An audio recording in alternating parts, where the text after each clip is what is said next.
I never thought the day my parents died would also be the day I discovered how little I meant to them. My name is Julia Martinez, and this is the story of how losing everything helped me find myself. The lawyer's office smelled like old books and disappointment.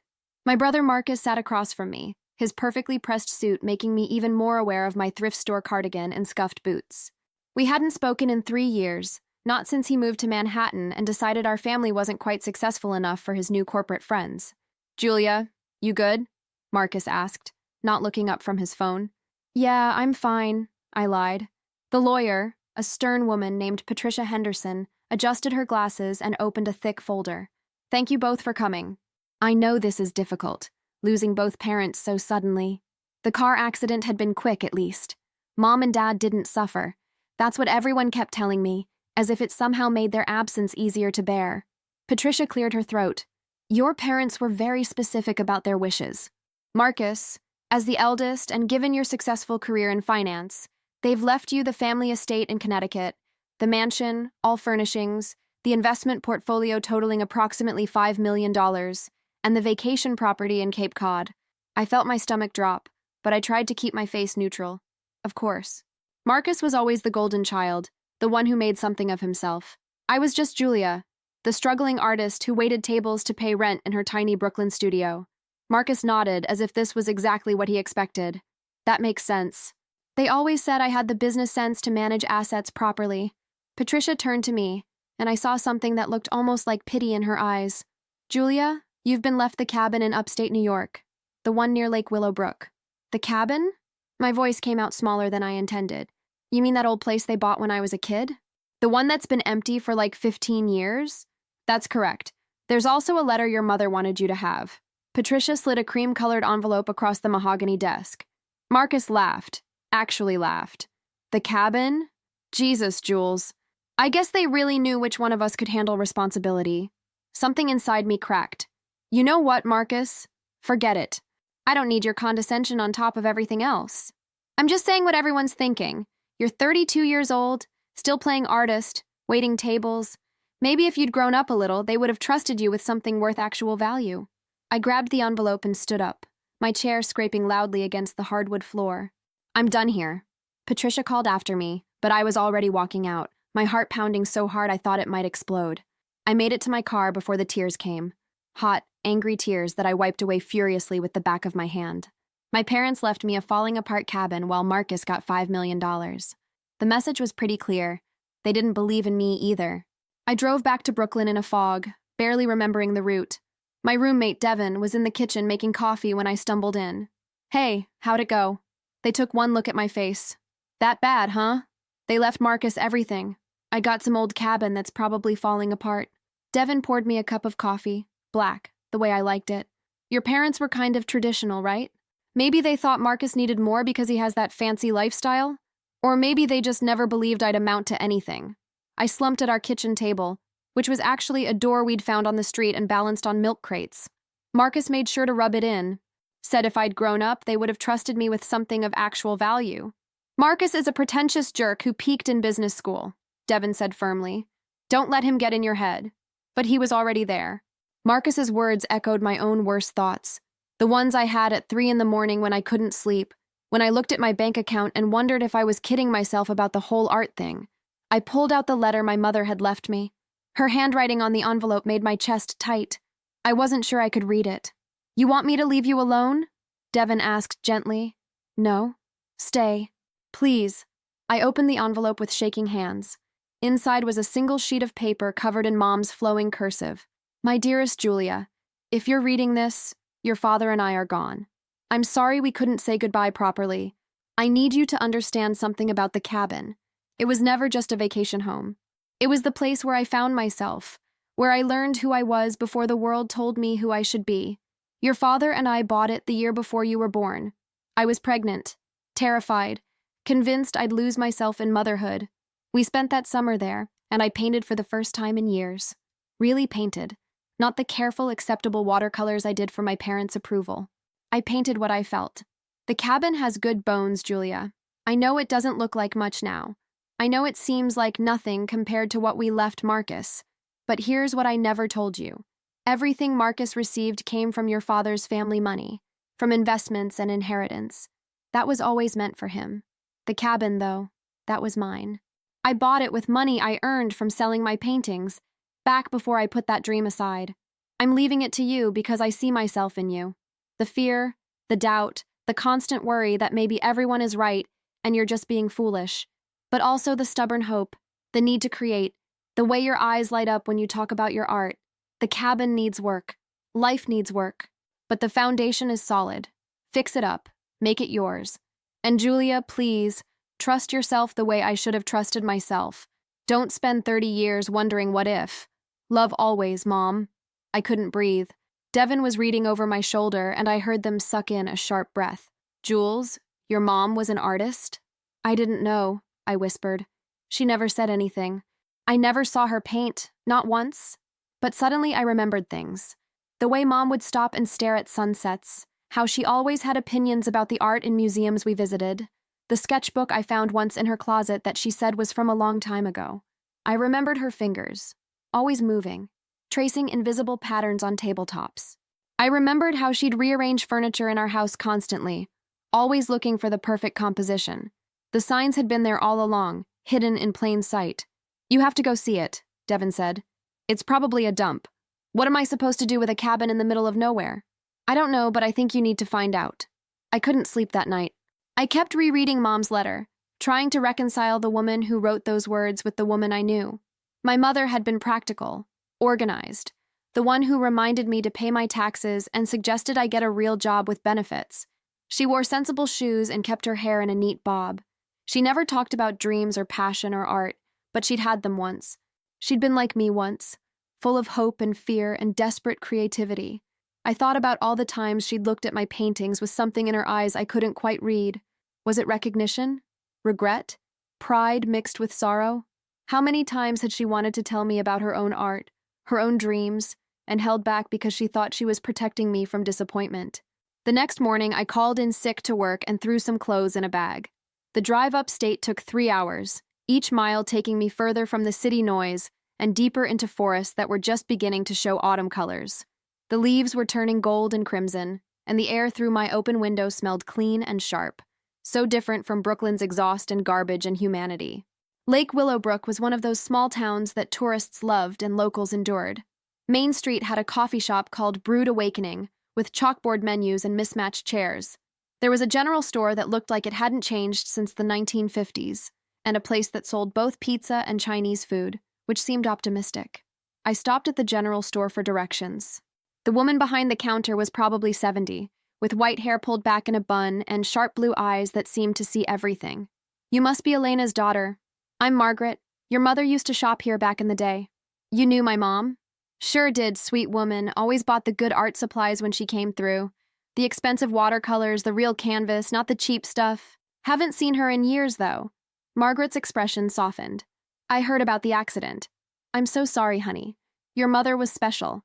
Thank you. I showed her the address. Can you tell me how to get there? Oh, that's easy. Take Route 9 north about 5 miles. You'll pass the old Methodist church. Keep going until you see the big oak tree that got hit by lightning. That's your landmark. Turn left on Old Mill Road. It's the only cabin on that stretch. Blue shutters. Well, they used to be blue. Probably faded by now. She paused, studying me with those sharp eyes. Fair warning, it's been empty a long time. Might be rough. You planning to sell it? I don't know yet. I need to see it first. Margaret nodded slowly. Your mother loved that place. Used to come in here glowing after spending time up there. Then one summer she stopped coming. Always wondered what happened. She reached under the counter and pulled out a yellowed business card. If you need help with repairs, Joe Brennan's the best contractor around. Tell him Margaret sent you. I pocketed the card and thanked her. Back in my car, I sat for a moment, processing. Mom used to come here glowing. What had changed? When had she stopped painting, stopped visiting, stopped being that version of herself? The drive to the cabin took another 20 minutes on increasingly narrow roads. The oak tree Margaret mentioned was impossible to miss. A massive thing split down the middle by some long-ago storm, still standing despite the damage. Old Mill Road was barely more than 2 tire tracks through the woods. Rough was an understatement. When I finally found the cabin, I sat in my car for a full 5 minutes, just staring, my heart sinking with each passing second. The building was small, maybe 900 square feet, covered in weathered gray shingles that were curling at the edges. The blue shutters Margaret mentioned were hanging crooked, the paint peeling in long strips like sunburned skin.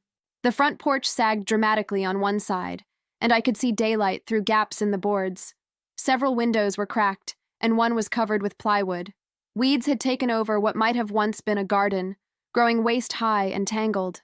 A rusted swing set stood nearby, one swing missing, the other hanging by a single chain. Behind the cabin, though, I could see Lake Willowbrook through the trees, the water glittering in the afternoon sun like scattered diamonds. And the land itself, probably an acre or so, was beautiful in a wild, untamed way. Massive pine trees provided shade, their needles carpeting the ground. I could hear birds singing, water lapping against the shore, the wind moving through branches. The air smelled like pine and water and earth. I got out of the car and approached cautiously, half expecting the porch to collapse under my weight. The front steps creaked ominously. I tested each board before putting my full weight on it, feeling like I was navigating a minefield. The front door was locked, but the key the lawyer gave me still worked, though it took some jiggling. The door stuck at first, swollen from years of humidity, then opened with a groan that sounded like it came from the cabin's soul. Inside was dark and smelled like dust and mouse droppings, and something else, something organic and faintly sweet that I couldn't quite identify. I found a light switch, not expecting it to work, but miraculously, it did. A single bare bulb flickered to life, casting harsh shadows and revealing a space that was both worse and better than I'd imagined. The main room was open concept, or maybe just concept, since there weren't many walls. Kitchen area on one side with ancient appliances and chipped Formica counters. Living space on the other side with a stone fireplace that had seen better days. 2 doors led to what I assumed were a bedroom and bathroom. Everything was covered in a thick layer of dust and elaborate cobwebs. Something had clearly been living in here, rodents most likely, based on the evidence scattered across the floor. I could see droppings, shredded paper that had once been curtains, a nest in one corner made of insulation and fabric. But underneath the neglect, the bones were good, like Mom said. Hardwood floors under the grime, wide planks that were probably original to the cabin, exposed beam ceiling with solid timber, big windows facing the lake, currently so dirty I could barely see through them, but the placement was perfect for natural light. The fireplace was stone, river rock probably, mortared together with skill. And then I saw it, and my breath caught in my throat. On the far wall, someone had painted a mural.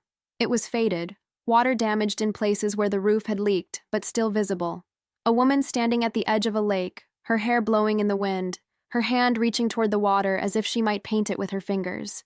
The colors were muted now, blues and greens and soft purples, but I could see how vibrant they must have been once. The woman's face was turned away, but there was something in her posture, in the way she stood, that spoke of longing and hope and fear all mixed together. I walked closer, my footsteps leaving prints in the dust, my heart racing.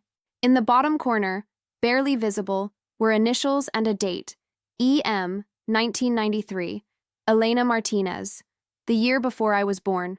My mother had painted this. My mother, who I never knew picked up a brush, who never mentioned art except to gently suggest I be more practical, had created this beautiful, haunting image. I sank to the dusty floor right there and finally let myself cry properly. Not the angry tears from the lawyer's office, but deep, shaking sobs for everything I'd lost and everything I'd never known. I cried for the mother I'd had and the mother I'd never gotten to meet. I cried for dreams deferred and opportunities missed. I cried for the woman in the painting who'd stood on the edge of something and then walked away. When I finally stopped, my face was wet and my eyes were swollen and the sun was lower in the sky, sending golden light through the dirty windows. I pulled out my phone and took pictures of the mural from every angle, zooming in on details, capturing the brushstrokes and color choices. Then I started exploring, really looking at the space. The bedroom was small, maybe 10 by 12, but it had built-in shelves lining one wall from floor to ceiling. They were empty now except for dead bugs and dust, but they'd been built with care, each shelf evenly spaced, each joint tight. The window looked out toward the lake, and I could imagine waking up to that view, watching the sun rise over the water. The bathroom had an old clawfoot tub that would be amazing if it was cleaned up, though the porcelain was stained and there was rust around the drain. The sink was pedestal style, the toilet ancient but functional looking. The floor was small hexagonal tiles, probably original, cracked in places but mostly intact. Back in the main room, the kitchen cabinets were solid wood. Oak, maybe, just needing refinishing. The sink was deep and wide, a farmhouse style. The stove was a relic, but the refrigerator, while old, was newer than the rest, probably from the 1980s. In the bedroom closet, I found boxes, and my heart leaped. I pulled them out one by one, coughing at the dust clouds. The first box held old linens, sheets, and pillowcases with faded floral patterns. The second had tools, a hammer, screwdrivers, a level, things you'd need for basic repairs. The third box had books, home repair manuals from the 1980s with cheerful titles like You Can Fix It and The Weekend Carpenter. And at the very bottom of the fourth box, wrapped in an old t-shirt, I found a journal. I sat cross-legged on the bedroom floor, the journal in my lap, my hands trembling. The cover was leather, worn soft with handling, and the pages inside were filled with Mom's handwriting, though younger, messier, more excited than I'd ever seen it. I opened to the first page and started reading. June 1st, 1993. We closed on the cabin today. It's perfect. Tiny, yes, and it needs work, yes, but it's mine. Mine. I paid for it with money from my paintings, from shows at that little gallery in Soho, from commissions and sales. Richard keeps asking if I'm sure, if this is really what I want to do with my savings. He thinks I should invest it, put it toward our future, be sensible. But for the first time in my life, I'm completely sure. I'm going to paint here. Really paint. Not what people expect, not what my mother says is proper, not landscapes that match someone's couch. I'm going to paint what I see, what I feel, what burns inside me. I flipped through the pages, reading entry after entry. Mom wrote about painting sessions that lasted until dawn. She wrote about swimming naked in the lake at midnight. She wrote about feeling free for the first time since childhood. She wrote about color theory and composition and how the light changed through the day. June 20th. Today I painted for 9 hours straight. 9 hours. I forgot to eat lunch. I forgot to call Richard. I forgot everything except the canvas and what I was trying to say. This is what I was meant to do. This is who I am. July 8th. Sold 3 paintings today at the gallery in town. The woman who bought them cried when she looked at them. Cried. She said I'd captured something she'd been feeling but couldn't express. This is why we make art. To connect. To communicate what can't be said with words. July 25th. Had a fight with Richard on the phone. He wants me to come back to the city, says I'm being selfish, that we're supposed to be building a life together. But what about my life? What about who I am when I'm not being his wife or my parents' daughter? I tried to explain, and he just got quiet. That terrible quiet that means he's disappointed in me. August 1st. Richard came up for the weekend. He doesn't understand why I need this place, why I need the solitude, why I need to paint. He kept suggesting we go out, do things, be social. Invited some of his friends from the city without asking me. I love him, but he doesn't see me. Not really. Not this part of me. He sees the woman he married, the one who's appropriate and pleasant and fits into his world. He doesn't see the woman who needs to create or she'll disappear. And then, dated August 15th, the handwriting changed. It was shakier, less confident. I'm pregnant. I took 3 tests. All positive. Richard is over the moon. He's already talking about names and nurseries and our future as parents. He called his mother, called his friends, started planning. I should be happy. I am happy. I really am. But I'm also terrified. Terrified I'll lose this place, this version of myself. Everyone says motherhood changes you. What if I disappear? What if the woman who painted for 9 hours straight and swam naked at midnight vanishes, replaced by someone sensible and tired and practical? What if I forget how to see color? What if I wake up one day and realize I've become my mother, living through other people, never creating anything of my own? The next few entries were sporadic, written in rushed handwriting. September 3rd. Morning sickness is brutal. Can't stand the smell of paint. Had to stop working on the lake series. Feel like I'm losing myself already and the baby isn't even here yet. Richard is being supportive, but he doesn't understand why I'm grieving. Grieving what? He asks. You're pregnant, it's wonderful. But I'm grieving this freedom, this ability to just be Elena the artist instead of Elena the mother. September 22nd. Tried to paint today. Made it 15 minutes before I had to run outside and throw up. The baby doesn't like turpentine, apparently. Or maybe the baby is already telling me to be practical, to give up this foolishness and focus on being a good mother. October 12th. Richard wants me to stay in the city now. Says it's not safe for me to be up here alone. Pregnant, with winter coming. He's probably right, but I feel like I'm being exiled from the one place I belong. The doctor says I need to be closer to the hospital anyway. First-time mother, they want to monitor me closely. So I'm packing up the cabin, maybe for the last time. November 2nd, finished the mural today. It might be the last painting I do for a while, maybe forever. I painted myself standing at the edge of the lake, reaching toward the water, reaching toward possibility. I want to remember this feeling. I want my daughter, if it's a daughter, to see this someday and understand that I was more than just her mother. That before her, I was someone else. Someone brave and foolish and completely alive. The entries stopped after that. The rest of the journal was blank pages, full of possibility that was never realized. I sat there on the dusty floor, the journal clutched to my chest, and finally understood. Mom hadn't given up art because she stopped loving it. Art had been taken from her, piece by practical concerns and other people's needs and the weight of responsibility. She'd fought to keep it, but she'd lost. And now she was giving me a chance to fight differently, to fight better, to win the battle she'd lost. I drove back to Brooklyn that night, but I couldn't stop thinking about the cabin, about Mom, about the woman she'd been before life convinced her to put away her brushes and be practical, about the life she'd lived in those few months before I existed, when she was just Elena, not Mom, not Mrs. Martinez, just a woman with paint under her fingernails and dreams in her head. Devin was waiting up when I got home, sitting at our kitchen table with their laptop and a cup of tea that had probably gone cold hours ago. So? It's a disaster, I said, dropping into the chair across from them. It needs a new roof, probably new plumbing. The electrical is sketchy at best, and something is definitely living in the walls. Maybe multiple somethings, possibly organizing. But I can't stop thinking about it. My mom painted a mural there, Dev. She had this whole life I never knew about, this dream she gave up. She was an artist. A real artist, not someone who painted on weekends or did it as a hobby. She sold work. She had gallery shows. She was building something real. And then she got pregnant with me, and it all stopped. Devin reached across the table and took my hand. That wasn't your fault, Jules. I know. Intellectually, I know that. But I also feel like I'm living the life she couldn't have. I'm 32, childless, struggling to make artwork. And she did it for one summer before everything changed. What if I'm wasting the chance she never got? What if you're honoring her by taking the chance she's giving you now? I looked up, meeting Devin's eyes. They were my best friend, had been since college when we were randomly assigned as roommates and discovered we were both weird, incompatible ways. They knew me better than almost anyone. You think I should move there? I think you should do whatever will make you stop looking like you're attending your own funeral when you talk about your art. I think you should chase this thing. Whatever it is. And I think your mom left you that cabin because she knew you'd need it. It's going to be hard, really hard, and probably expensive, and I might fail completely and end up worse off than I am now. Probably, but at least you'll know. At least you won't spend the next 30 years wondering what if, turning into your mother, full of regret and unexpressed dreams. So what are you going to do? They asked. That was the question, wasn't it?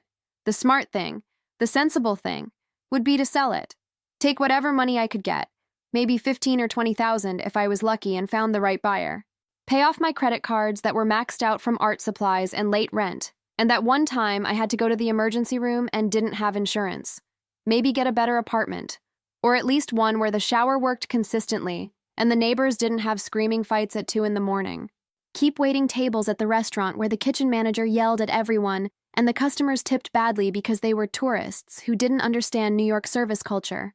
Keep making art in whatever spare moments I had, squeezed in between double shifts and exhaustion. Keep living in that weird liminal space between surviving and actually living, never quite succeeding at either. Or I could be brave. I could be stupid. I could do something that terrified me. I think I need to move there, I said slowly, testing the words, seeing how they felt in my mouth. At least for a while. Try to fix it up. See if I can actually paint without all the noise and distraction of the city. See if Mom was right, if it really does have good bones underneath all the decay. Do you know how to fix up a cabin? No, but I can learn. There's videos for everything on YouTube, right? How hard can it be? Devin grinned, that particular smile that meant they thought I was being an idiot, but they loved me anyway. Famous last words. When are we doing this? We? You think I'm letting you go full wilderness woman alone? Someone needs to make sure you don't fall through a rotten floorboard and end up eaten by whatever's living in those walls. Plus, my job is remote. I can code from anywhere with Wi-Fi. And honestly, I could use a change. This city is expensive and loud, and I'm tired of pretending I like it. I hugged them so hard they squeaked in protest. You're the best person I know. I know. Now let's make a plan because I have a feeling this is going to be way more complicated than YouTube videos and optimism. Devin wasn't wrong. Over the next 2 weeks, we gave notice on our apartment, which our landlord accepted with suspicious enthusiasm that made me think he already had someone willing to pay more lined up. I quit my waitressing job, which felt simultaneously terrifying and liberating. My boss, a woman named Rita who'd been working in restaurants for 30 years and had the permanent scowl and varicose veins to prove it, surprised me. "Good for you, Julia," she said, actually smiling for what might have been the first time in our 3 years working together. "I've been slinging plates for 20 years, telling myself it's temporary, that I'll do something else eventually. Don't be me. Don't wake up one day and realize you forgot to chase your dreams because you were too busy being practical and paying rent. Go chase whatever it is you're chasing. What if I fail? What if I end up broke and homeless and have to come back here begging for my job back?" Rita shrugged. "Then you fail. So what? At least you tried. At least you'll know." That's more than most people can say. We packed up our lives into a rented truck that cost more than I wanted to think about. Our mismatched furniture that we'd collected from curbs and thrift stores over the years. Boxes of kitchen supplies and clothes and books that we'd probably never read but couldn't bear to part with. My art materials, which filled 6 large boxes and made Devin grunt with effort when they tried to lift them. Their gaming setup that they absolutely refused to leave behind, insisting that civilization had to include decent internet and a good graphics card. "If I'm going to the woods, I'm bringing civilization with me," they insisted, carefully wrapping their monitor in bubble wrap. "I'm not becoming one of those people who gives up technology and starts making their own soap. What's wrong with making soap? Nothing, but it's a slippery slope. First it's soap, then it's weaving your own clothes, then you're living off grid and trying to convince people that crystals have healing energy. I'm drawing a line." Marcus called once during the packing, his voice dripping with the kind of concern that felt more like judgment. "I heard you're moving to the middle of nowhere. To that dump? It's not a dump. It has potential. It has history. Mom loved it. It's a money pit, Jules. You're going to sink every penny you have, which isn't much, into a place that'll never be worth what you put into it. You should just sell it and get yourself something practical. Maybe a condo in a decent neighborhood, or at least a decent car that won't break down every other month." "Like what you got, you mean? Tell me, Marcus, do you actually enjoy that mansion? Or do you just like what it says about you? Do you look at it and feel proud? Or do you just feel like you've checked another box on the list of things successful people are supposed to have?" "That's not fair. You don't know anything about my life. Neither was what you said at the lawyer's office. That I hadn't grown up. That I was playing at being an artist. I'm done trying to live up to your standards. Or Mom and Dad's. Or anyone's but my own. Mom left me that cabin for a reason, and I'm going to honor that. You're making a mistake. A huge mistake that you'll regret. Maybe. But it'll be my mistake, not yours. I'd rather fail at something I chose than succeed at something I never wanted." I hung up before he could respond. My hands were shaking, adrenaline coursing through me, but I also felt lighter than I had in years, like I'd been carrying around a backpack full of rocks and expectations and had just set it down. Moving day was chaos. Devin and I loaded the truck with everything we owned, which turned out to be more than we realized when it was spread across one small Brooklyn apartment. We took turns driving, trading off every hour, stopping for gas station coffee and increasingly questionable snacks. "Do you think we're crazy?" I asked somewhere around hour 2 as we merged onto the highway heading north. "Absolutely. But the good kind of crazy. The kind that makes life interesting instead of just safe." The cabin looked even more daunting when we pulled up with a truck full of stuff and no real plan for where anything would go. The sun was setting, turning the sky pink and orange and purple, and in that light, the cabin looked less like a fixer-upper and more like a set piece from a horror movie. A very low-budget horror movie. "Tell me we're not making the worst mistake of our lives," I said, staring at the sagging porch. Devin turned off the truck and looked at me seriously. "We're making a choice. It might be wrong, but it's ours. And that's worth something. Being wrong on purpose is better than being right by accident." Deep thoughts from someone who spent the last hour singing along to 90s boy bands. I contain multitudes. Now come on. First rule of renovation. Celebrate the small victories. The electricity works. That's a victory. Let's order pizza and figure out the rest tomorrow when we're not exhausted. The pizza place that also sold Chinese food delivered, which felt like a miracle of modern civilization. We ate sitting on the porch steps, watching the sun finish setting over the lake, and for the first time in weeks, I felt something like peace. Not happiness exactly, not yet, but peace. The quiet certainty that I was exactly where I was supposed to be, even if where I was supposed to be was sitting on a broken porch eating mediocre pizza in the middle of nowhere. "It's beautiful here," Devin said quietly, their voice almost reverent. "Scary as hell, but beautiful." That became our motto for the next few months. Scary as hell, but beautiful. We said it when we discovered the extent of the water damage. We said it when we found raccoons in the attic who were not at all interested in leaving. We said it when the first snow came and we realized the cabin was basically a decorative sieve when it came to keeping out cold air. We started with the essentials. Before we could do anything else, we needed to make the place livable. That meant dealing with the wildlife, which turned out to be more extensive than we'd anticipated. A family of raccoons in the attic, who'd apparently been there for years based on the amount of evidence they'd left behind. Several squirrels who'd made nests in the walls and seemed personally offended by our presence. What we're pretty sure was a family of opossums, but never got close enough to confirm because they were ugly and terrifying and we were not wildlife experts. We set humane traps, waited anxiously, released them far enough away that they hopefully wouldn't come back. Devin made me promise we wouldn't tell anyone we'd relocated wildlife because apparently that's technically illegal in New York, and we didn't need to start our new life as rural criminals. A local contractor named Joe Brennan came out to assess the damage, recommended by Margaret at the general store. He was in his 60s, built like someone who'd spent his life doing physical labor, with weathered skin, calloused hands, and sharp eyes that missed nothing. He walked around the cabin, inside and out, making notes on a clipboard, occasionally grunting or humming thoughtfully in a way that made me increasingly nervous. Finally, he turned to us, tucking his pencil behind his ear. "Well, you want the good news or the bad news?" "Good news first," Devin said quickly. "We need hope before despair. It's important psychologically." Joe chuckled. "Good news is the foundation is solid. Whoever built this place knew what they were doing.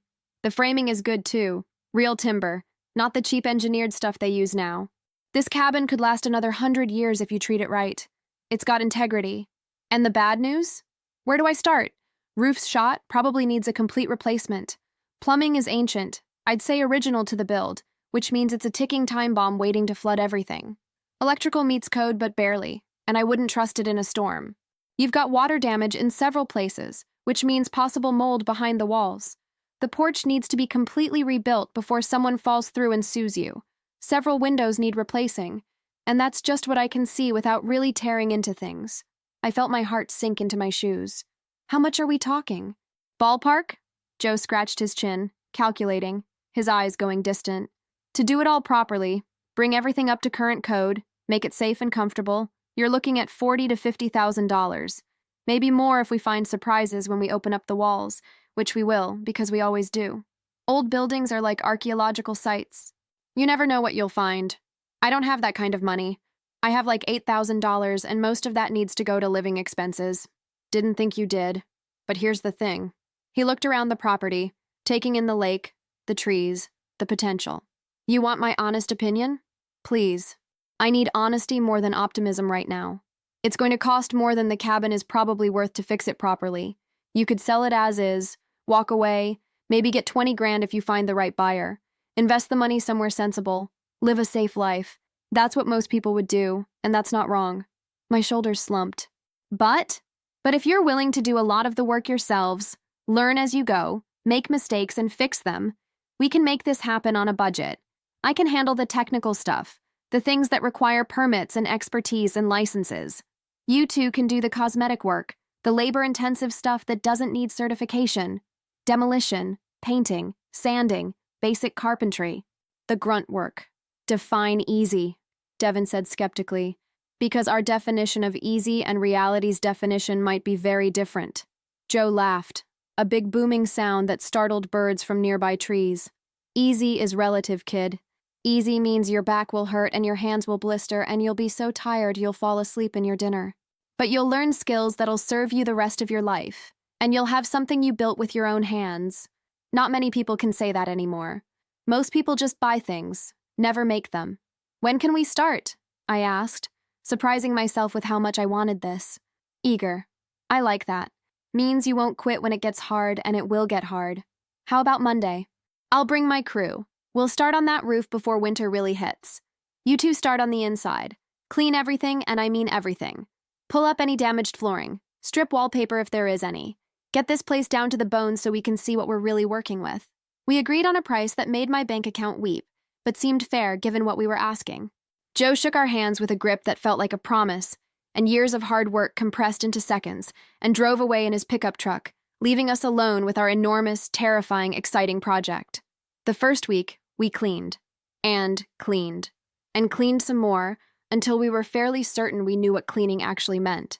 We filled 37 trash bags with debris, dead leaves, evidence of animal inhabitants, broken things, rotted things, and things too gross to identify or think about too hard without gagging. We scrubbed floors, walls, windows until our hands were raw and blistered, until we could barely hold the sponges anymore. We wore masks because the dust was unbelievable. Years and years of accumulation that coated everything in a gray film. Devin found a dead bird in the chimney that had apparently been there for several seasons, based on the level of decomposition. I found what used to be a mouse nest in the kitchen cabinet, complete with tiny skeletal remains that made me question all my life choices. We both screamed at various points, then laughed at ourselves for screaming, then screamed again at something else. I have a newfound respect for my mother, I told Devin on day 5, as we tackled the bathroom with bleach and determination and gloves that kept tearing. She raised 2 kids and kept a house clean. I can barely handle one cabin and I'm dying. Your mom also had a husband to help, and probably a dishwasher and definitely more energy than 2 millennials who've spent their whole lives in apartments. We're doing this on hard mode with limited resources and no idea what we're doing. That should be our motto. I thought our motto was scary as hell but beautiful. We can have multiple mottos. We're complex people. By the end of week 2, we could actually see what we were working with. The hardwood floors, once we cleaned and sanded them with a rented floor sander that nearly killed us both, were gorgeous. Wide plank oak with a warm honey color and interesting grain patterns.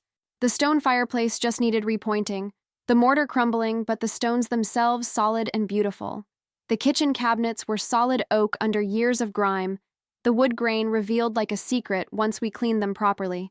Joe and his crew started on the roof, and the sound of hammering and power tools became our daily soundtrack, our alarm clock, the rhythm of our new life. Men climbed around on top of our cabin like mountain goats, tearing off old shingles, replacing rotted plywood, installing new waterproof barriers and ice shields. It was simultaneously fascinating and terrifying to watch, especially when the wind picked up and they didn't seem bothered at all. I painted during the quiet moments, setting up an easel on the porch when the crew took breaks, trying to capture the way the light hit the lake. The quality of light here was different from the city, cleaner somehow, more direct and honest. Colors looked different, more saturated and true. I found myself reaching for my palette knife instead of brushes, wanting texture, wanting to build up layers of paint that captured the roughness of tree bark, the movement of water, the weight of air. Margaret from the general store started stopping by with baked goods and advice, appearing like a fairy godmother several times a week. She'd arrive with cookies or brownies or once, an entire apple pie that we ate for breakfast, lunch, and dinner. She'd sit on the porch steps watching us work, offering commentary and stories about the town. "Your mother used to paint right there," she said one afternoon, watching me work at my easel. Same spot, same time of day. She said the light was perfect around 4 in the afternoon. Something about the way it came through the trees and hit the water, the angle of it. Did you know her well? Well enough. She was private, kept to herself mostly, but kind. Always had a smile, always asked about my arthritis and my grandkids, remembered their names and what grade they were in. She'd come into the store humming, covered in paint, happier than I'd ever seen anyone. Just radiant with it, you know? And then one summer she just stopped coming. I always wondered what happened. If she was okay, if something bad had happened. She had me, I said quietly, my throat getting tight. I was born that November. I guess she couldn't come back after that. Couldn't be that version of herself anymore. Margaret was quiet for a moment, her weathered face thoughtful. That's a shame. She belonged here, in a way that not everyone does. Some people are meant for small towns and quiet places, meant to make beauty away from all the noise and expectations. The world tries to squeeze people into shapes that don't fit, and the people who resist get called selfish or impractical. She looked at me meaningfully. I think maybe it runs in the family, that resistance. One evening, about a month into the renovation, I was working on repainting the bedroom when I heard Devin call from the other room. their voice excited and urgent in a way that made me drop my paint roller. "Jules, you need to see this. Right now. Drop everything." I found them standing in what we designated as their room, surrounded by strips of old wallpaper they'd been painstakingly removing. The wallpaper was this awful floral pattern from the 70s, the kind that made your eyes hurt if you looked at it too long. Behind the paper, on the bare wall, was more of my mother's art. Sketches, dozens of them, drawn directly on the wall in charcoal and paint, and what looked like colored pencil. All of me as a baby. Me sleeping with my tiny fist curled against my cheek, my face peaceful. Me laughing, my mouth open wide, clearly delighted by something just out of frame. Me reaching for something, my whole body straining toward it with that single-minded baby intensity. And words, painted in small, careful script around the drawings like a frame. I thought I would lose myself, but instead, I found more of me in you. You are not the end of my art. You are a new chapter. I was afraid I would disappear, but instead, I expanded. Julia, my daughter, my unexpected muse, my reminder that creation takes many forms. I traced the letters with my finger, tears blurring my vision, making the words swim. My mother had drawn these, painted these words, and then covered them with wallpaper.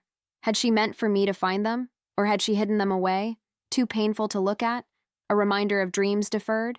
"She didn't forget," Devin said softly, their hand on my shoulder. "She didn't give up who she was. She just changed what it looked like. That's not the same as disappearing. Maybe she wanted you to find this," they continued. "Maybe this whole cabin is a message, layer after layer of things she wanted to tell you but couldn't while she was alive. Maybe she was building you a treasure map, and the treasure is understanding who she was and who you could be." That night, I couldn't sleep. I started a new painting instead, working by lamplight, barely aware of time passing. Not the lake, not the trees, but a portrait. A woman, young and pregnant, standing in an empty cabin, a paintbrush in one hand and a baby blanket in the other.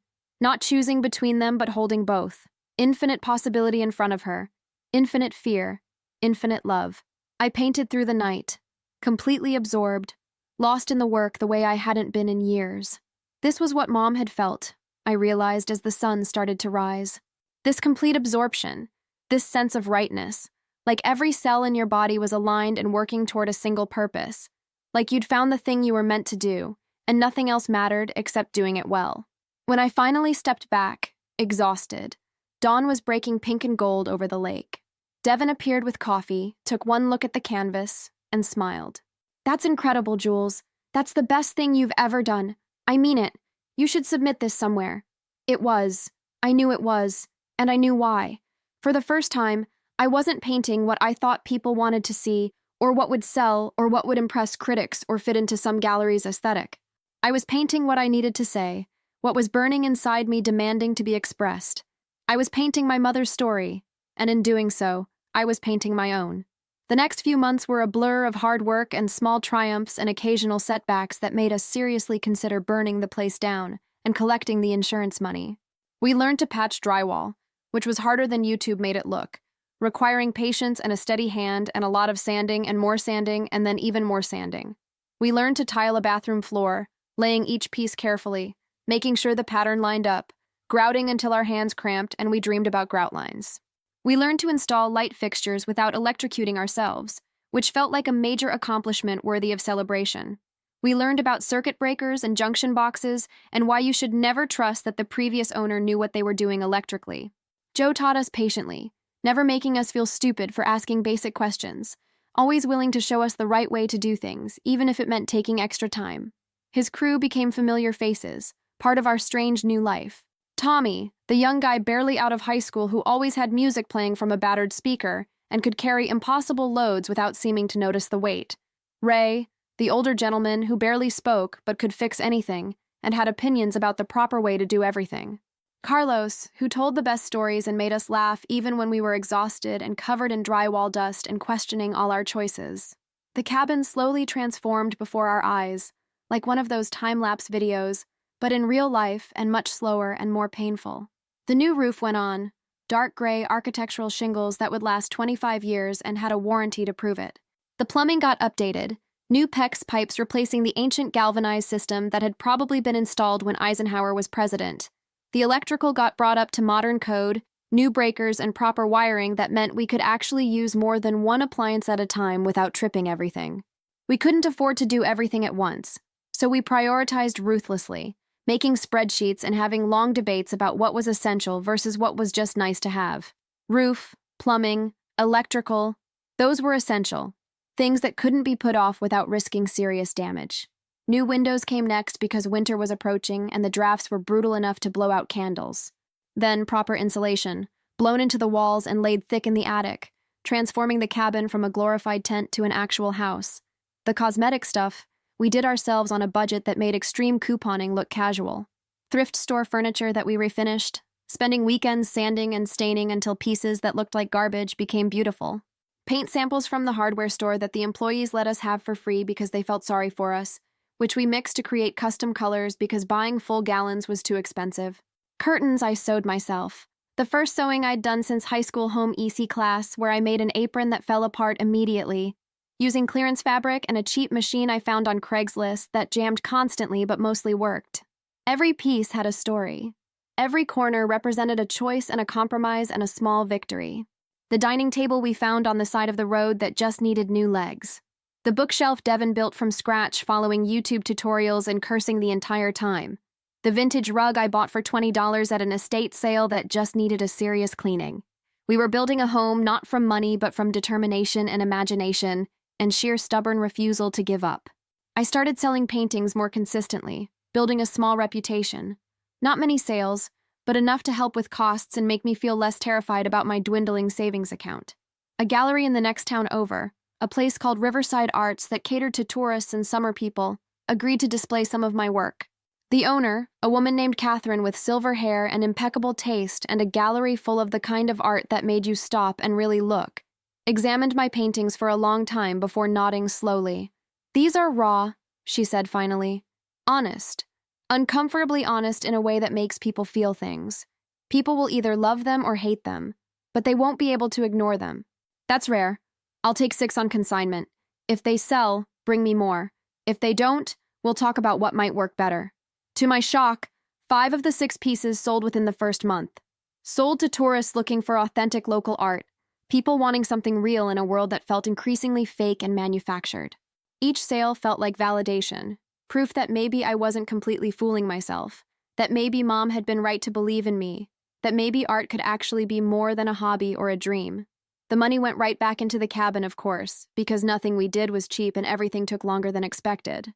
New toilet because the old one was beyond saving, and possibly haunted based on the noises it made. Better kitchen sink with an actual working sprayer. A used but functional refrigerator from Craigslist that didn't sound like it was dying a slow death every time it cycled on. Each improvement felt like a gift to my future self, an investment in the life I was trying to build, proof that this crazy plan might actually work. Winter came hard and fast, the temperature dropping suddenly overnight, the lake freezing over with sounds like gunshots echoing across the water. The cabin wasn't fully winterized yet despite our best efforts, and we learned about ice dams and frozen pipes the hard way, through painful, expensive experience. There was a morning in January when I woke up to find the bathroom sink wouldn't work, the pipe frozen solid somewhere in the wall. We had to use hair dryers to thaw it, a process that took 4 hours and felt like a metaphor for life.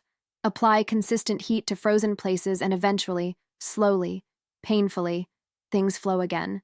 There were mornings I woke up and seriously considered giving up, calling it quits, selling the place for whatever we could get, moving back to Brooklyn and admitting Marcus was right about everything. The cold was brutal, getting into my bones and making my fingers stiff and painting difficult. Money was tight, tighter than it had ever been, a constant source of anxiety. Devin and I lived on rice and beans and whatever vegetables were on clearance, making big pots of soup that lasted for days, becoming experts at poverty cooking. But then I'd walk into the living room, still half asleep, and see Mom's mural, faded but still there, restored as much as we could manage. I'd remember her words about the cabin having good bones, about trusting myself, about not spending 30 years wondering what if. And I'd make another pot of coffee and pick up my tools and keep going, because what else was there to do? Give up? Become another person who almost did something interesting but got scared and quit? Devin became my anchor during those hard months, the person who kept me tethered when I wanted to drift away into despair and self-doubt, and maybe move back to civilization. When I wanted to quit, They'd remind me how far we'd come, showing me before and after pictures on their phone, proof that we weren't just spinning our wheels. When money got tight, they'd pull extra freelance shifts, coding through the night while I slept, refusing to let us go under.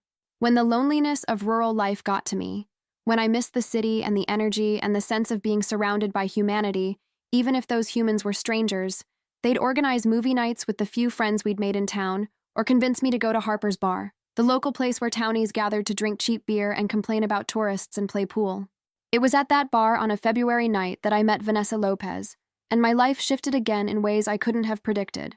The kind of meeting that feels accidental, but in retrospect seems inevitable, like the universe was just waiting for the right moment to push you together. She was sitting at the bar alone, nursing a beer, looking as out of place as I felt. She had dark eyes that crinkled when she smiled, strong, capable hands with calluses and short nails, dark hair pulled back in a ponytail, and a laugh that made my stomach flip and my face get warm in a way I hadn't felt in years. "You're the one fixing up Elena's cabin," she said, sliding onto the bar stool next to mine without asking, confident in a way that should have been off-putting, but somehow wasn't. "How does everyone in this town know everything about everyone? Is there a newsletter I don't know about?" "Small town, honey. There are no secrets. Or if there are, they don't stay secret for long. Everyone knows everything and they're all talking about it. I'm Vanessa. Julia. I know. Margaret's told me all about you. Says you're an artist, like your mom. Says you're doing something brave up there, turning that place into a home, doing it yourself without asking anyone for help. We talked for hours that night, long after last call, sitting in my car in the parking lot because neither of us wanted the conversation to end.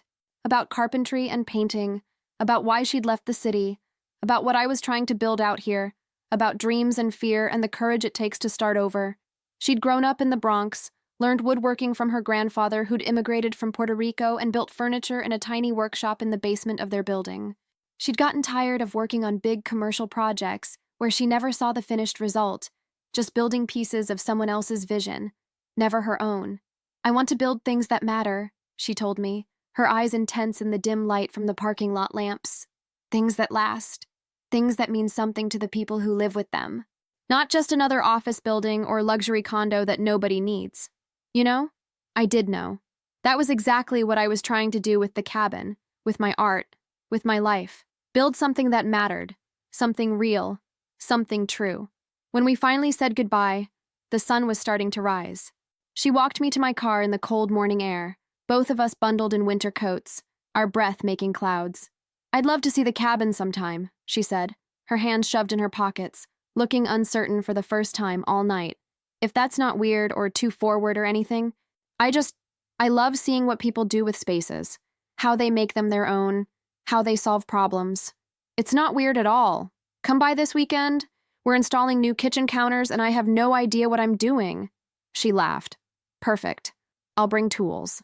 She did come that weekend, and she looked at everything we'd done with the eyes of someone who understood construction, who could appreciate the work that went into each repair, who saw what we were trying to achieve. She ran her hands over the refinished cabinets, admiring the smoothness of the finish. She looked at the new window installations and nodded approvingly at how they'd been sealed and flashed. She studied Mom's mural for a long time, not saying anything, just taking it in, and when she finally spoke, her voice was soft. "Your mother was talented," she said. "Really talented. You can see the emotion in every brush stroke. She wasn't just painting technique, she was painting from somewhere deep. You don't see that often." "Yeah," I managed, my throat tight. "You get that from her. Your paintings at Catherine's gallery, I saw them last week. They have that same quality. Like you're not afraid to show what you really feel, even when it's uncomfortable or complicated." Vanessa came back the next weekend, and the one after that. Soon she was spending most weekends at the cabin, helping with projects and making me laugh and reminding me that isolation didn't have to mean loneliness, that you could build a life in a small place and still feel connected to the world. She taught me advanced carpentry, how to read wood grain and choose the right piece for the job, how to use a miter saw without losing fingers, how to make joints that would hold for decades, the difference between construction-grade lumber and finish-grade. Together, we rebuilt the porch that had been sagging dangerously, tearing out all the rotten boards and replacing them with new pressure-treated lumber that would last for years. We built a railing that was both safe and beautiful, sturdy enough to lean on while still looking elegant, with balusters that Vanessa turned on a friend's lathe, each one slightly different, each one a small work of art. We added a porch swing, hung from the ceiling beams with heavy chains and eye bolts, where you could sit and watch the lake and feel like you were floating above the world.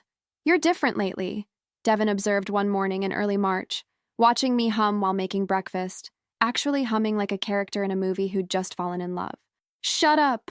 I'm just saying, Vanessa seems good for you. You smile more. You laugh at things that aren't even funny. Yesterday you laughed at your own joke before you even finished telling it. And she's good with her hands, which is convenient given the state of this place and our complete lack of construction knowledge."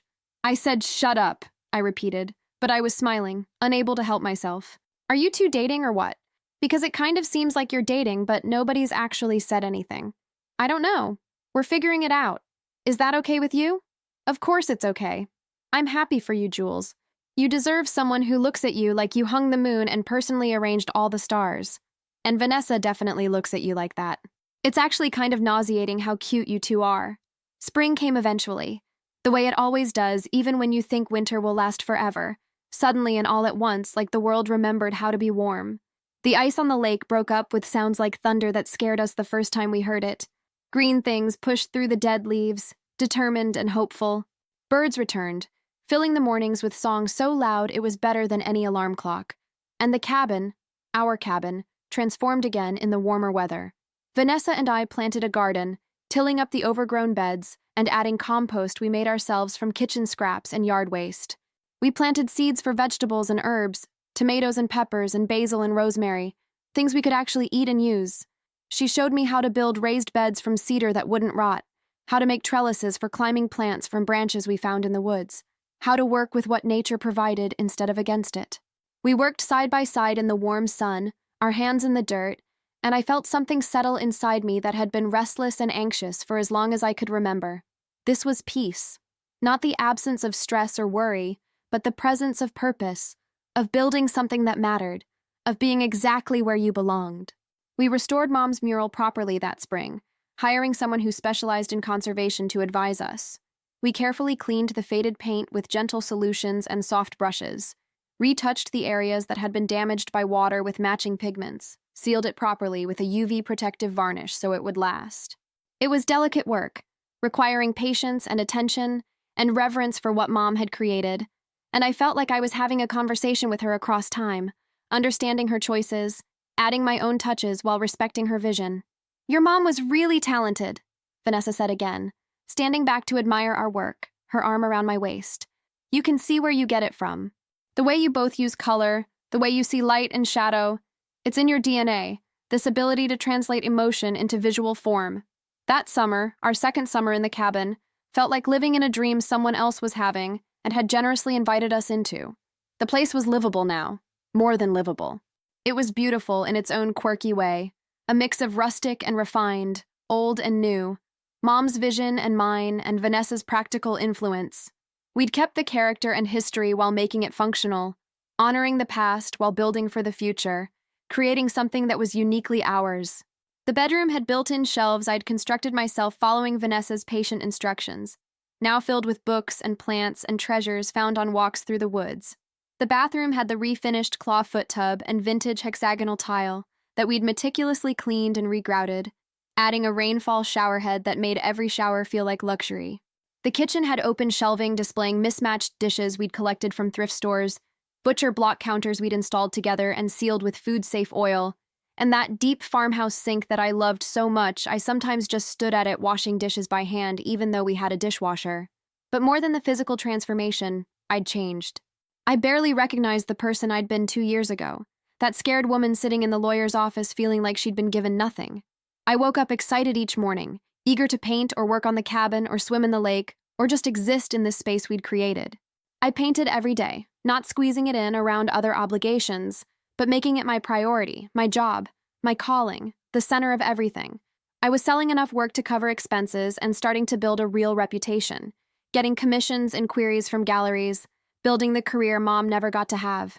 Devin noticed the change in me, commenting on it more than once. "You know you're different now, right? Completely different. The way you move, the way you talk, even the way you stand. You stand up straighter, like you're not apologizing for taking up space anymore." "How so?" "Like you believe what you're saying, Like you're not waiting for someone to tell you you're wrong, or that you're not good enough, or that you should be doing something more practical. Like you've finally figured out that you're exactly where you're supposed to be, and nobody can tell you different. They were right. Somewhere between sanding floors and learning to fix leaky faucets and falling asleep exhausted every night, and falling in love with Vanessa and making art that scared me with its honesty and raw emotion, I'd stopped questioning whether I deserved to be here. This was my place, my life, my choice. Not something I'd fallen into or settled for or taken because nothing else worked out, but something I'd built deliberately, with my own hands and my own vision and my own stubborn determination. In May, almost 2 full years after we'd moved to the cabin, Marcus called. His number appeared on my phone screen and I almost didn't answer, my finger hovering over the decline button, but something made me pick up. Curiosity, maybe, or the hope that enough time had passed for things to be different between us. Hey, Julia, it's been a while. Yeah, it has. Almost 2 years. There was a pause, and I could hear him breathing, gathering his thoughts or his courage. Look, I wanted to apologize. Really apologize, not just say words, for what I said at the lawyer's office, for how I've treated you generally, like you were less than me because your life looked different from mine. It was cruel and uncalled for, and you didn't deserve any of it. I waited, letting the silence stretch, not making it easy for him, letting him sit with the discomfort. I've been thinking a lot about Mom and Dad lately, he continued, his voice rough with emotion. About what they wanted for us, what they were trying to do with the inheritance. I don't think they were trying to punish you with the cabin. I think maybe they were trying to give you something I already had. What's that? A place to figure yourself out, a challenge, a purpose. I had the family business, the clear path, expectations that made sense, and a roadmap to follow. Everything was mapped out for me before I even graduated college.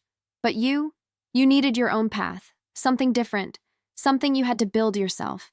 And from what I hear, from the articles I've read and the people I've talked to, you found it. You actually did it. Who told you that?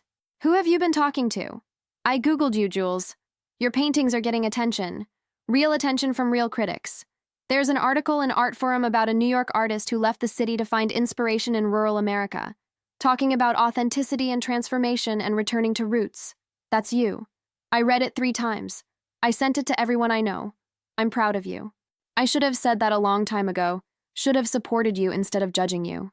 My throat got tight, tears pricking my eyes. Marcus and I had never been close. Not really. Too different in temperament and dreams and what we wanted from life. But hearing him say he was proud of me, hearing genuine emotion in his voice, meant more than I expected. Thanks, Marcus. That actually means a lot, more than you know. Can I come visit? See what you've done with the place? I want to understand what Mom saw, why she thought this was the right gift for you. I need to understand it. Yeah, I'd like that. Come whenever you want. Marcus came 2 weeks later, pulling up in his luxury SUV that looked ridiculous and oversized, parked next to my beat-up Subaru, with its dented bumper and rust spots. He stepped out looking around with what started as skepticism, but quickly became something else, something like wonder. His city clothes and expensive watch looked out of place in the woods, but his expression was open, curious, without judgment. When I showed him inside, when he saw what we'd built over 2 years of hard work and determination, his expression transformed completely. Jules, this is incredible. You did all this yourself, you and Devin? We had help. Joe Brennan and his crew handled the technical stuff, the things that needed permits and expertise. And Vanessa helped a lot with the carpentry and design. Who's Vanessa? My girlfriend, partner. We're still figuring out what to call it. She's a carpenter, works out of Albany doing high-end renovations. She's incredible. Marcus smiled, a genuine smile I hadn't seen since we were kids playing in the backyard before life got complicated. Good for you. You seem happy. Really genuinely happy in a way I don't think I've ever seen you. Like you're complete. I am. For the first time in my life, I actually am. We walked down to the lake, sitting on the dock we'd built last summer with Vanessa's guidance, the one that extended 20 feet into the water and was perfect for jumping off on hot days or just sitting and watching the sunset. The water was calm, reflecting the blue sky and white clouds like a perfect mirror. I'm jealous, you know, Marcus said quietly, his feet dangling over the edge of the dock, his expensive shoes almost touching the water. Of what? You got the mansion worth millions, the $5 million, the vacation house, the stuff that actually has monetary value. Yeah, but what am I doing with it? What does it mean? I'm living a life that looks good on paper, in photos, on my Instagram feed that I curate carefully, but feels completely empty. Working a job, I hate to maintain a lifestyle I thought I wanted, but that doesn't actually make me happy. Attending dinner parties with people I don't like, talking about things I don't care about. Meanwhile, you're here, doing what you love, building something real and meaningful, something that matters. The grass is always greener, I guess. You think you want what someone else has until you get close enough to see the weeds. Maybe. Or maybe Mom and Dad knew us better than we thought. Maybe they gave us each what we needed, not what we wanted or what looked good or what made sense to other people or fit some conventional definition of success. That night, the three of us, me, Devin, and Marcus, sat around the fire pit we'd built from river rocks collected along the shore, drinking wine under a sky so full of stars it looked fake, like someone had gone overboard with the special effects. Marcus told stories about our childhood that I'd forgotten, memories of Mom that made her feel present again, alive in the telling. I showed him her journal, and he cried. Actually cried, tears streaming down his face, reading about the woman our mother had been before she became just Mom, before she put away her dreams and became practical. I never knew, he said, his voice rough and broken. I never knew she wanted to be an artist. She never said anything, never gave any indication. She just seemed content to be a mom and a wife. Neither did I until I found this place. I think she wanted it to be a surprise, you know? Something for me to discover when I was ready to understand it, when I was old enough to appreciate what she was giving me. A message in a bottle thrown across time, hoping it would reach the right shore. It's a hell of a gift. Better than $5 million, honestly. Money doesn't tell you who you are or who you should be. It just gives you options, most of which lead nowhere interesting. But this place, what she left you, it's like she's still here, still teaching you, still believing in you even after she's gone. After Marcus left, promising to visit more often, and actually meaning it this time, I found myself thinking about his words, about gifts and inheritance and what we pass down and what we keep. Mom gave Marcus financial security, the practical gift he needed to build his conventional life according to the rules everyone understands. She gave me something different, something harder to quantify, something she couldn't give directly because I had to earn it myself through struggle and determination and refusing to quit when things got hard. She gave me permission to try, to fail, to build something messy and imperfect and entirely mine. Permission to take risks and make choices that didn't make sense to other people. Permission to be an artist not as a hobby or a side thing, but as the central truth of who I was, the organizing principle of my entire life. The gallery show happened in September, almost exactly 2 years after I'd first walked into the cabin and thought my life was over. My first real solo exhibition in a Manhattan gallery in Chelsea, the kind of space I'd dreamed about when I was younger but never thought I'd actually achieve, one of those galleries that could make or break an artist's career. I was terrified walking in, seeing my paintings on pristine white walls, strangers looking at them with critical eyes, judging them, deciding if they were worth anything, if I was worth anything. But then I saw the red dots, those little red stickers galleries put next to paintings that have been sold, that someone valued enough to exchange money for. Almost half my pieces had them by the end of the opening night, and the gallery owner, a sharp woman named Miranda, who'd seen everything and wasn't easily impressed, was talking about a follow-up show, about representation, about building a long-term relationship, about the future. A woman approached me near the end of the evening, probably in her 50s, elegant in the effortless way that comes from genuine confidence rather than expensive clothes, though her clothes were probably expensive too. "You're Julia Martinez?" "Yes, that's me. I love your work. The way you capture transformation, the journey from broken to whole, from lost to found, from doubt to certainty. It's deeply moving, uncomfortably honest. I cried looking at that piece with the pregnant woman in the cabin. It felt like you were painting every woman who's ever had to choose between herself and what the world expects from her. Every person who's had to decide whether to follow their dreams or follow the rules. Thank you so much. That means everything to me. I'm curious, what inspired this series? There's such specificity to the emotional landscape, such authenticity. Most young artists are still trying to find their voice, but you seem to have found yours already. I thought about how to answer. About the cabin and Mom and learning to believe in myself and all the fear and doubt and eventual triumph. About the long journey from that lawyer's office to here. My mother left me a gift, I said finally, my voice steady. It took me a while to understand what it was, to see that it wasn't about the thing itself but about what it represented. These paintings are me trying to say thank you, to honor what she gave me, to finish the journey she started but couldn't complete. She smiled, her eyes knowing, like she understood exactly what I meant. She'd be proud, I think. Wherever she is, whatever she believed about life and death and legacy, she'd be proud of you. The show was successful enough that the gallery wanted another one next year, wanted to build my career, wanted to invest in my future. Successful enough that I could afford to finish the last few projects at the cabin, the cosmetic things we'd been putting off. Successful enough that I could breathe a little easier, stop worrying quite so much about money, focus on the work instead of the constant underlying anxiety. Successful enough that I could call myself a professional artist without feeling like an imposter. But more than the money or the recognition or the validation from the art world, I felt like I'd arrived somewhere important. Not at a destination, because the journey never really ends, you just keep moving and growing and changing. But at a place where I could stand and look around and say, yes, this is my life, and I built it exactly the way I wanted to, and that's enough, and I'm enough. A year later, I stood on the porch of the cabin watching the sun rise over Lake Willowbrook, painting the sky in shades of pink and gold and purple that would have been impossible to mix on a palette, nature showing off. The cabin behind me was warm and solid and completely ours now, every board and nail and brushstroke containing our story. The garden Vanessa and I had planted was thriving beyond our expectations, producing tomatoes and peppers and herbs that we used in every meal and gave away to neighbors. Inside, Devin was probably still asleep after staying up late coding, working on a project they were excited about. And Vanessa, who'd officially moved in 3 months ago with 2 suitcases and a truck full of woodworking tools and plants, was making coffee in our kitchen, humming that song she always hummed in the morning. My phone buzzed with a text from Marcus. Sold the mansion. Too big, too empty, too much like a museum where I was the only exhibit and not enough like a home where people actually lived. Bought a condo in Brooklyn near Prospect Park. Quit my job at the firm. Starting a nonprofit for arts education, working with kids who don't think they have options or futures, showing them what's possible. Guess you inspired me. Thanks, little sister. Love you. I smiled and typed back quickly, my fingers cold in the morning air. Proud of you. Really proud. Come visit when you get settled. There's always room here for family.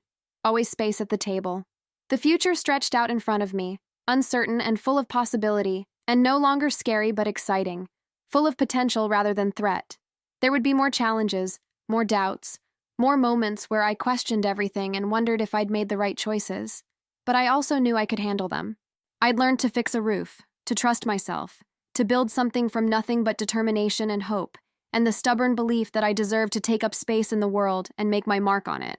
Mom had left me more than a cabin. She'd left me a map, a way forward, a belief that transformation was possible if I was brave enough to try, strong enough to persist when things got hard. She'd left me her dreams, wrapped in wood and stone and paint, waiting for me to unwrap them and make them my own, to finish what she started. The door opened behind me. Vanessa wrapped her arms around my waist, her chin resting on my shoulder, her warmth solid and real against my back. What you thinking about? How far I've come? How far I still want to go? How lucky I am to have this, all of this life we built together. Where's that?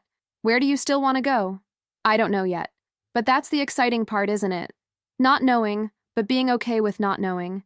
Being eager to find out instead of terrified of the uncertainty. That's the difference between who I was and who I am now.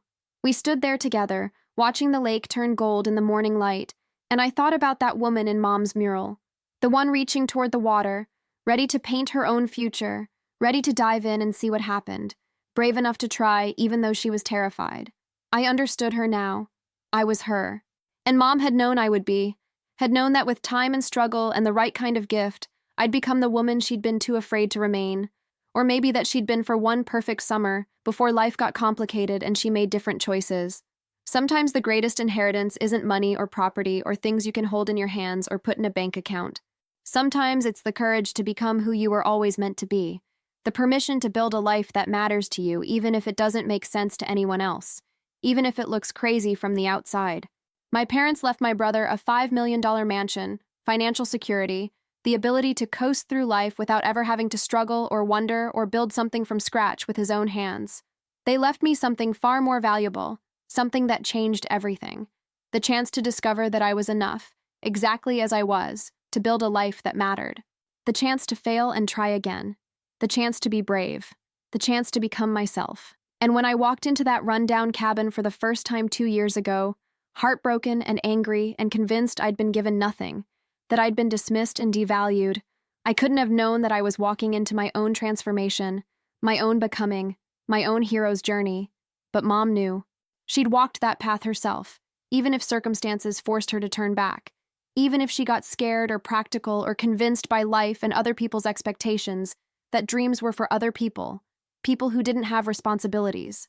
Now I was finishing it for both of us, completing the journey she started but couldn't complete, living the life she'd glimpsed but couldn't sustain.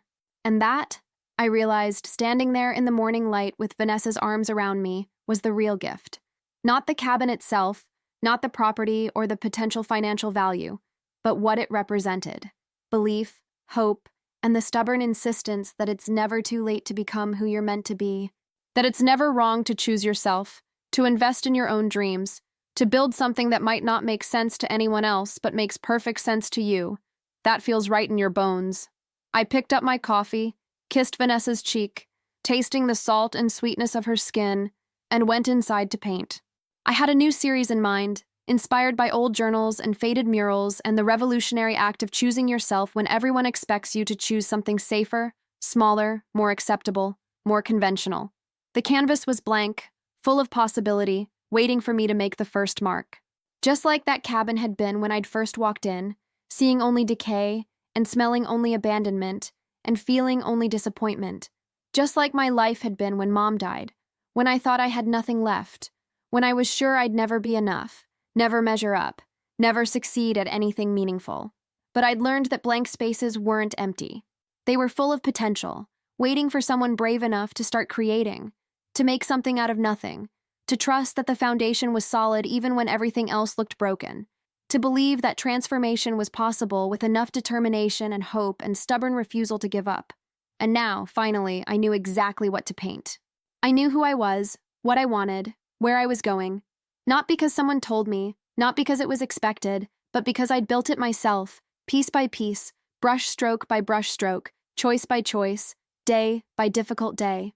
The cabin creaked slightly in the morning breeze, settling into itself the way old buildings do, and it sounded like contentment, like satisfaction, like finally being exactly where you're meant to be, doing exactly what you're meant to do, living exactly the life you're meant to live. Like coming home after a long journey to a place you'd never been but somehow always knew existed, waiting for you to find it. This was enough. I was enough. And that, finally, was everything.